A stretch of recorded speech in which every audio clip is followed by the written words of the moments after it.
Indian council of medical research అనేటటువంటి ప్రధానమైన సంస్థ ఉంది కాబట్టి దానికి సుమారు 50 కోట్ల నిధులు కేటాయించి మా జిల్లాకు పంపించి అక్కడ పరిశోధనకు చేయడం మొట్టమొదటిగా 2 years బ్యాక్ నేను పెట్టి దాన్ని రిపీటెడ్గా కేంద్రం మీద ఒత్తిడి తీసుకొని రావడానికి నేను చేయడం జరిగింది. అది పరిశోధన ప్రకారం అక్కడ ఉన్నటువంటి ప్రాంతవాసులకి ఒక ట్రీట్మెంట్ పరంగా ఒకటి మనం prevention are cure.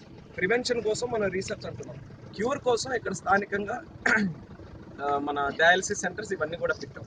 Dialysis centres పరిష్కారం కాదనంటే ఈరోజు వాళ్ళు ఉన్నటువంటి వారు డబ్బు ఉన్నటువంటి వ్యక్తికి కూడా ఈరోజు కిడ్నీ సమస్య వస్తే అది చేసుకోవాల్సిన డయాలసిస్ ఇంకేం లేదు. కిడ్నీ సమస్య వస్తే ఖచ్చితంగా డయాలసిస్ చేయాలి, ఖచ్చితంగా డయాలసిస్ చేయాలి. కిడ్నీ సమస్య ఒకసారి వచ్చినటువంటి వాడికి వదిలేలేము కదా, ఆయనకైనా మనం కాపాడుకోవడానికి డయాలసిస్ సెంటర్స్ పెట్టాలి. గత ప్రభుత్వంలో కాంగ్రెస్ ప్రభుత్వంలో ఉన్న డయాలసిస్ సెంటర్స్ కూడా సరిగ్గా నిర్వహించకుండా మా డెక్కలి దగ్గరలో ఉన్నటువంటి ప్రాంతం కానీ అదే రకంగా మాకు డిస్ట్రిక్ట్ హెడ్ క్వార్టర్స్లో హాస్పిటల్ ఉంది రిమ్స్లో, అక్కడ కూడా కేంద్రాలు లేకుండా చేశారు. అదే పవన్ కళ్యాణ్ గారు కూడా నేను రిక్వెస్ట్ చేసేది, ఎంత చక్కగా వచ్చారు, సమస్యని హైలైట్ చేశారు, ఇంకా ప్రధానంగా దీని మీద పోరాడాలని అందరికీ కూడా ఉత్తేజపరిచారు. మేము కూడా స్వాగతిస్తున్నాం.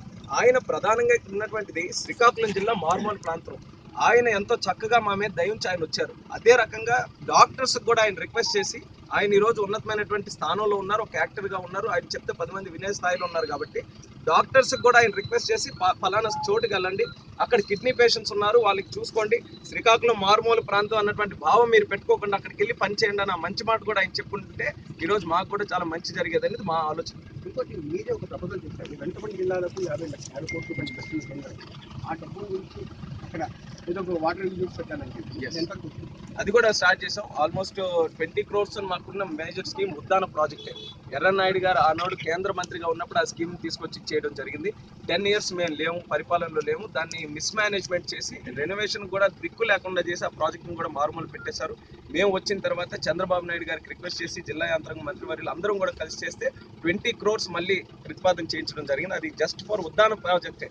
ఉద్దాన ప్రాంతం కోసం అక్కడ ఉన్నటువంటి కిడ్నీ పేషెంట్స్ అందరికీ సరైన నీటి సదుపాయం కల్పించడానికి 20 crores కూడా ఉంది. అది కూడా టెండర్స్ స్టేజ్ బై స్టేజ్ ముందుకు.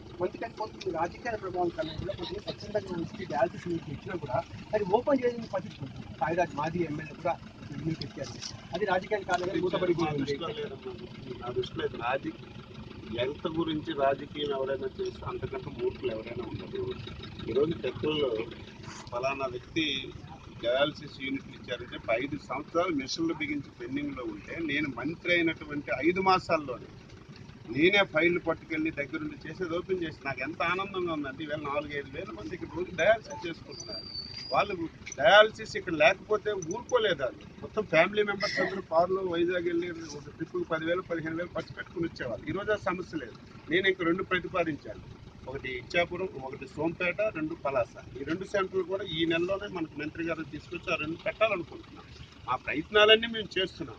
మాకు ఎక్కడ ఈ సమస్యను శాశ్వత పరిష్కారం చేయలేకపోతున్నామంటే దేనివల్ల వస్తుందో మాకు తెలియలేదు. డబ్బు ఖర్చు పెట్టడం పెద్ద సమస్య కాదు. అలాగని చెప్పి ఏదో మీరు జిల్లా లెవెల్లోనే దీని మీద మీరు సర్వే చేస్తున్నారు, జిల్లా డాక్టర్లకి ఏం తెలుస్తుందంటే జిల్లా కాదు. జిల్లా చేసాం, ఉత్తరాంధ్ర స్పెషలిస్టులు పంపించాం, ఆంధ్ర రాష్ట్రం నుంచి పంపించాం, స్వయాన కేంద్ర ప్రభుత్వం నుంచి టీంలు వచ్చేసాయి. ఎంతమంది చేసినా సరే దేనివల్ల వస్తుందని చెప్పమంటే మాకు తెలియటం లేదని అంటున్నారు. చివరి ప్రశ్న, ఈ సమస్య పరిష్కారం ఎలా ఉండబోతుంది? ఇప్పుడు ఇంకా ఎక్కువ శాతం అక్కడ ఉన్నటువంటి పేషెంట్స్ అందరికీ కూడా ఇప్పుడు అనుకున్నట్టు మనం కొంచెం ఏదైనా మెడిసిన్స్ రూపంలో కానీ సాయం చేయాలి. అదే రకంగా వాళ్ళకి డయాలసిస్ సెంటర్స్ ఇంకా మంత్రి గారు చెప్పినట్టు స్థానికంగా ఇంకా ప్రధానంగా అక్కడ డయాలసిస్ సెంటర్స్ ఏర్పడి అందరూ కూడా కలిసికట్టుగా రావాలి. ఇందులో పవన్ కళ్యాణ్ గారు వచ్చారు, మంచిదే. టీడీపీ అని కాదు, కాంగ్రెస్ అని కాదు, అందరం కూడా ఒక మంచి ఆలోచనతో కేంద్రం కూడా ముందుకు వచ్చి ఒక చక్కనైనటువంటి పరిశోధన కేంద్రం ఉద్దానంలో ఏర్పాటు చేయడానికి అందరం కూడా కృషి చేయాలి. ఆ మాట ఓకే, మంత్రి గారు ఎంపీ దగ్గర చెప్పకపోతే శాశ్వత పద్ధతిని పరిష్కారం పెట్టుకునే ప్రయత్నం చేస్తున్నాము. దీనికి నిధులు కొరత లేదు, అవసరమైతే ఎన్ని కోట్లు ఖర్చు పెట్టడానికి సిద్ధమని చెప్పి మంత్రి అదేవిధంగా ఎంపీ అంటున్నారు. కృష్ణతో జాఫర్, TV9 శ్రీకాకుళం జిల్లా. కింజరాపు నాయకత్వం.